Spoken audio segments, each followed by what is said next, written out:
اعوذ باللہ من الشیطان الرجیم بسم اللہ الرحمن الرحیم۔ آج ہم سورہ انشقاق پڑھیں گے۔ 84 نمبر کی سورت ہے یہ۔ اس کا ترجمہ میں آپ کے سامنے پیش کر رہا ہوں۔ جب آسمان پھٹ جائے گا اور اپنے رب کے فرمان کی تعمیل کرے گا، اور اس کے لیے یہی حق ہے کہ اپنے رب کا حکم مانے، اور جب زمین پھیلا دی جائے گی اور جو کچھ اس کے اندر ہے اسے باہر پھینک کر خالی ہو جائے گی، اور اپنے رب کے حکم کی تعمیل کرے گی، اور اس کے لیے یہی حق ہے کہ اس کی تعمیل کرے۔ اے انسان، تو کشاں کشاں خوش خوش اپنے رب کی طرف چلا جا رہا ہے اور اس سے ملنے والا ہے۔ پھر جس کا نامہ اعمال اس کے سیدھے ہاتھ میں دیا جائے گا، اس سے ہلکا حساب لیا جائے گا، اور وہ اپنے لوگوں کی طرف خوش خوش پلٹے گا۔ رہا وہ شخص جس کا نامہ اعمال اس کی پیٹھ کے پیچھے سے دیا جائے گا، تو وہ موت کو پکارے گا اور بھڑکتی ہوئی آگ میں ڈالا جائے گا۔ وہ اپنے گھر والوں میں مگن تھا اس دنیا میں۔ اس نے سمجھا تھا کہ اسے کبھی پلٹنا ہی نہیں ہے۔ پلٹنا کیسے نہ ہوگا؟ اس کا رب اس کے کرتوت دیکھ رہا تھا۔ بس نہیں، میں قسم کھاتا ہوں شفق کی اور رات کی، جو کچھ وہ سمیٹ لیتی ہے، اور چاند کی جب وہ ماہ کامل ہو جاتا ہے۔ تم کو ضرور درجہ بدرجہ ایک حالت سے دوسری حالت کی طرف گزرتے چلے جانا ہے۔ پھر ان لوگوں کا کیا ہوگا؟ ان لوگوں کو کیا ہو گیا ہے کہ یہ ایمان نہیں لاتے، اور جب قرآن ان کے سامنے پڑھا جاتا ہے تو سجدہ نہیں کرتے، بلکہ یہ منکرین تو الٹا جھٹلاتے ہیں، حالانکہ جو کچھ یہ اپنے نامہ اعمال میں جمع کر رہے ہیں اللہ اس سے خوب واقف ہے۔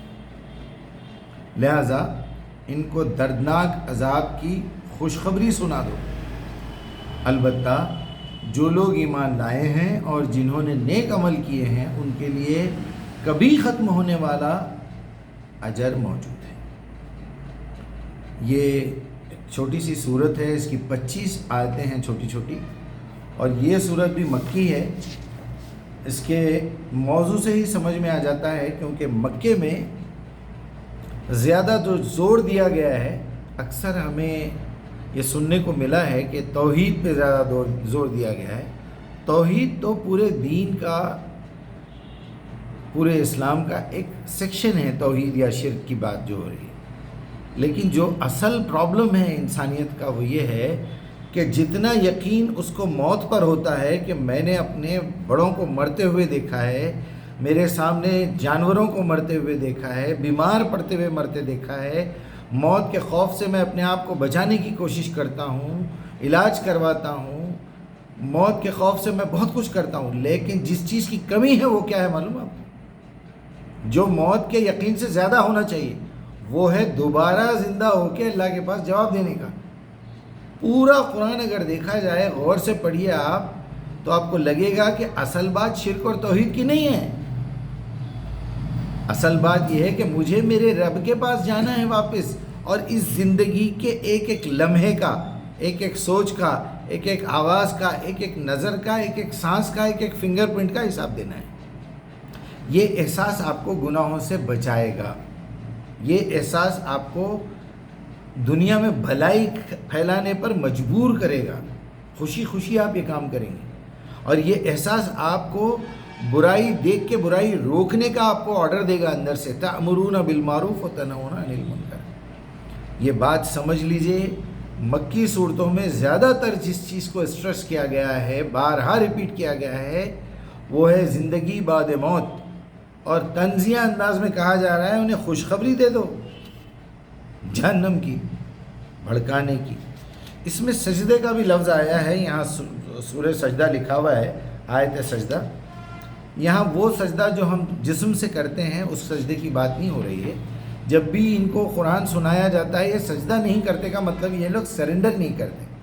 یہ بہت امپورٹنٹ بات تھی سمجھانے کی اس صورت میں.